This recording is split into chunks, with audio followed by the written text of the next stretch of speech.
ব্যক্তি স্বার্থের কারণে যদি দলের স্বার্থ ক্ষতিগ্রস্ত হয় তাহলে তার বিরুদ্ধে কঠোর ব্যবস্থা নেওয়ার হুঁশিয়ারি আবারও দিলেন বিএনপির ভারপ্রাপ্ত চেয়ারম্যান তারেক রহমান।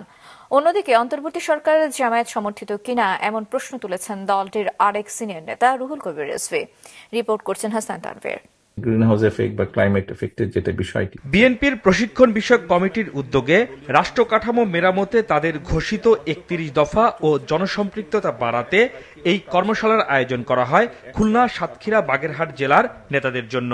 আয়োজনে ভার্চুয়ালি যুক্ত হন বিএনপির ভারপ্রাপ্ত চেয়ারম্যান তারেক রহমান। বিএনপির সংস্কার প্রস্তাবের বিভিন্ন দিক নিয়ে নেতাদের প্রশ্নের উত্তর দেন তিনি।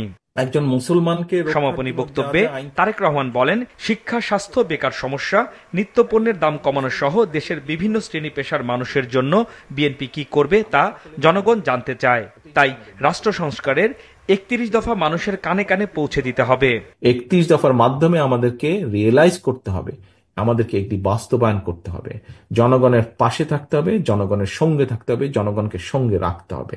জনগণ থেকে যদি দূরে চলে যাই আমরা, ওই ৫ই আগস্টের পরিণতি কিন্তু হবে।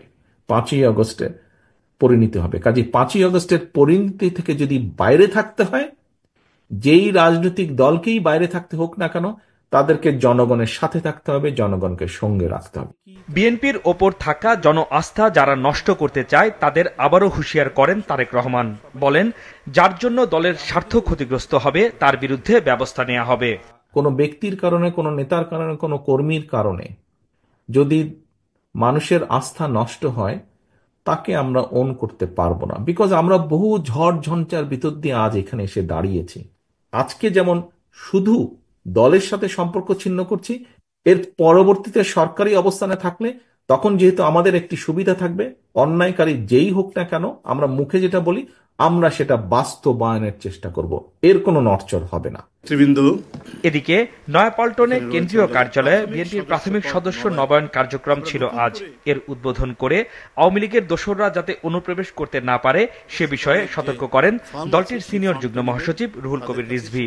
অন্তর্বর্তী সরকারের সমালোচনা করে এই সরকার জামায়াত সমর্থিত কিনা এমন প্রশ্নও করেন তিনি। আমরা রাষ্ট্র ক্ষমতায় নেই, কিন্তু তারপরেও যেভাবে আমাদের দিকে বাক্যবাণ এবং তীর নিক্ষেপ করা হচ্ছে, এটা তো অত্যন্ত দুঃখজনক।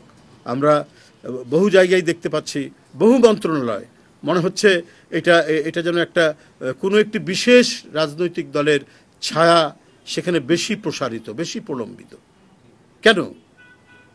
কেন এই বিষয়টি? আমরা ওই যে মঈনুদ্দিন ফখরুদ্দিনের সময় যে সরকার, ফখরুদ্দিনের যে সরকার, সেটাকে আমরা শুনেছি সেনা সমর্থিত সরকার। আর এখন কি আমরা এটাকে বলবো জামাত সমর্থিত সরকার? বিএনপিকে নিয়ে ভেতর বাইরে সব জায়গায় ষড়যন্ত্র চলমান রয়েছে উল্লেখ করে দেশের স্বার্থে বিএনপি বৃহত্তর ঐক্য গড়ে তোলার চেষ্টা করছে বলেও জানান রুহুল কবির রিজভী। প্রাথমিক সদস্য হাসনাইন তানভীর, মাছরাঙা সংবাদ, ঢাকা। আমাদের কোষাধ্যক্ষ।